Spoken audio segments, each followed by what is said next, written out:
There are quite a bit of small engines on the Erie Conductors Railway, and there are some medium tender engines, like Ferdinand, and there's big tender engines like the train model that looks like the Airman 9. And there's also some big diesel engines, like these two. And the Erie Conductor has decided that these trains will be taking passengers to Chicago. Diesel wasn't going to Chicago. He was taking a goods train to a car dealership. And he set off first.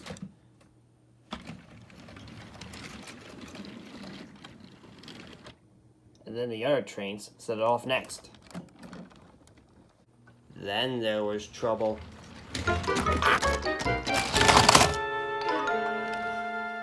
Both trains collided into each other and have come off the track, and no one could do their job now. When the Erie Conductor arrived, he climbed on one of the coaches of the express passenger train, and Diesel explained what had happened. "It wasn't my fault, sir. The yellow train was not looking where he was going, so that's why this accident happened." "I'm not stupid, Diesel. I know it was you. You're the one who caused this accident. I know how much you hate doing work on my railway, but there are some times you have to do a job that you don't like, you know." "I have been trying to tell you that the whole time. So has Diesel and the ghost train." "I don't want to hear another word from you, Diesel." "Alright, Philip, I need you to take Diesel and the other two trains to the works." "Yes, sir. I'll do it when this place is cleaned up, sir." And Philip got back to work helping clean up the mess, while the Erie Conductor figured out what two trains should take the passengers to Chicago, while the other trains were being repaired at the works. A few hours later, he had made a decision. He first went to see Thomas, who was just dropping off Annie and Clarabelle. "Ah, Thomas, I got a very special for you tomorrow." "What's the special, sir? Is it another costume place?" "Nope. You'll be taking passengers to Chicago." "Oh, okay. That's an easy job." "It's more than easy, Thomas. You're going to need some help from James." "Oh, okay.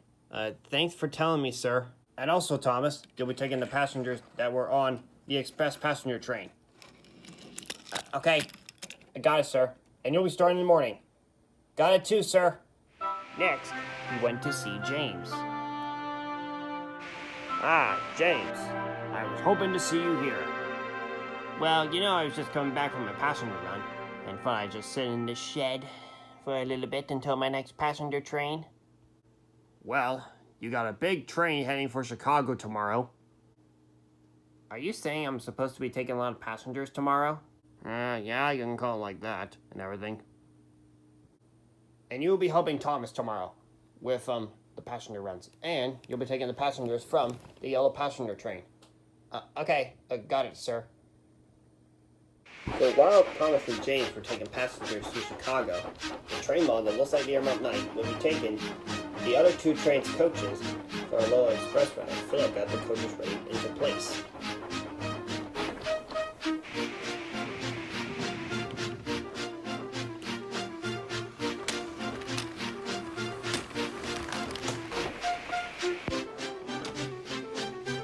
When the train was coupled up to the coaches, the guard blew its whistle, and the train set it off, the long, heavy express train.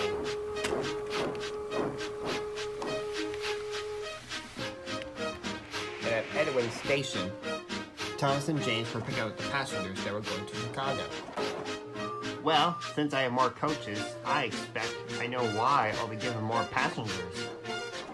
"Well, at least I'll finish early since I only have two coaches, and they are Annie and Clarabelle." "Well, maybe I should finish early too. I should try to go faster than you." "James, it's not a competition. We're just doing back and forth trips to Chicago and back." But James wanted it to be a competition.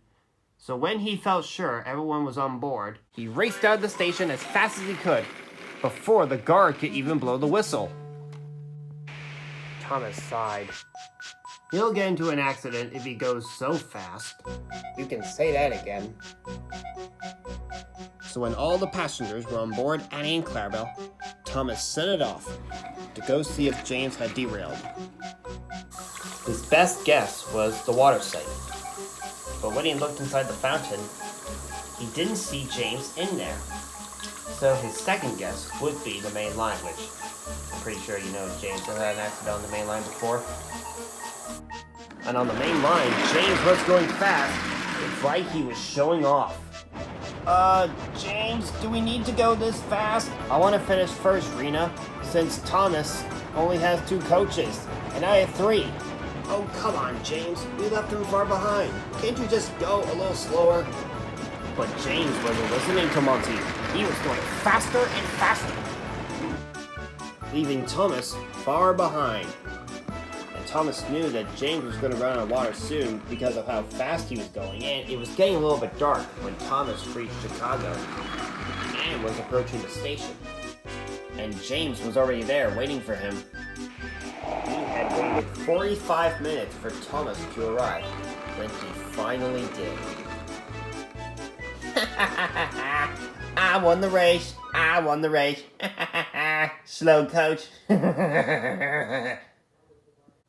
Yeah. Very funny, James. And I'm gonna leave first. See you at Edwin Station.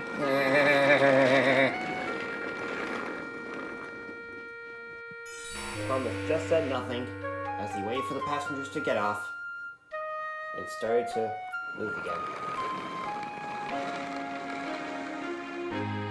As Thomas was halfway back to Edwin Station, he saw James. Hurry up, slow coach. Show off.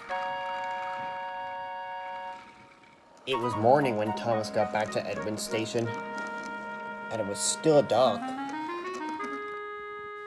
And James arrived at the station too, after finishing another passenger run to Chicago. Just one more set of passengers, and then I'm done. And then he rushed out of the station. I bet he'll get into an accident. After all, he has been going too fast. And maybe you'll finish first, Thomas. Yeah, and show James that he was going too fast to be safe. I'll see what I can do, you two. So Thomas waited for the passengers to get on board, and he set it off to Chicago one more time. And for the entire journey, he and his coaches wondered if James would have an accident before reaching the station. Or maybe just not even close to the station yet. I bet when he's probably so close of going under the bridge, he'd probably be like, oh no, I just came up short.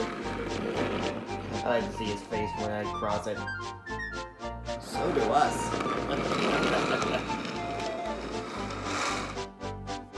When they saw that James had derailed, Thomas was about to go under the bridge, but then he stopped and backed up. Annie and Clarabelle were surprised, and so was James. He just pushed the Florida coaches so that the passengers can get onto the platform.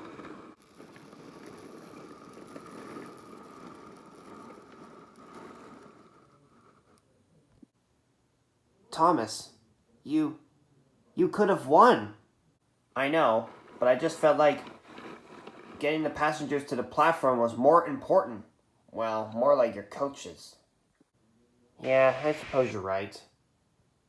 I guess this is what I get for being so rude to you, and trying to beat you, and being fast, and everything.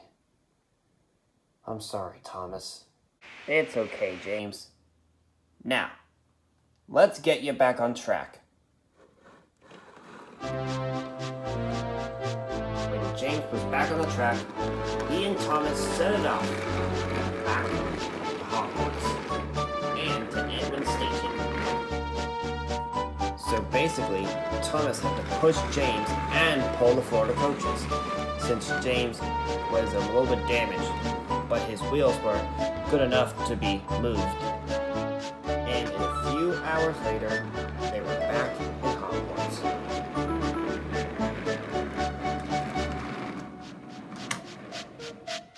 And James was worried about what the air conductor would say about him showing off, going fast, and coming off the track, and nearly killing his passengers.